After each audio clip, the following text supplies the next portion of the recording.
ہمارے گاؤں میں نماز جنازہ کے بعد 4 آدمی دعا کرتے ہیں اور پھر 3-4 ہزار کی رقم لے کر اس کو جنازے میں شریک لوگوں میں مساوی طور پر تقسیم کرتے ہیں.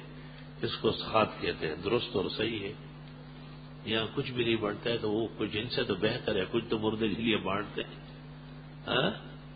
سبوڑا سا صابن دے پیسے دی پہ دپاسا معلوم ہے شدہ خیاس نن بیا گلی گلی دی مولیان پلو لارا او درزنه خوري بیوارا حاند پکې نیولی دی روغ لمهارا او درزنه خوري بیوارا دورای معلومیږي چې د خان د پوتی کې غزیدل او ماتا ته در بغله زمون ور باندې سکه قرضوالی د رامداسا او مولا سے ورا پاسا.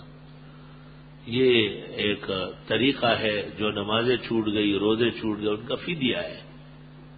اور فدیہ جب کم ہو اور نمازیں اور روزے زیادہ ہو تو ان کو بڑھانے کے لیے وہ مستحقین کو بٹھا کے ایسا چک کر دیتے تھے.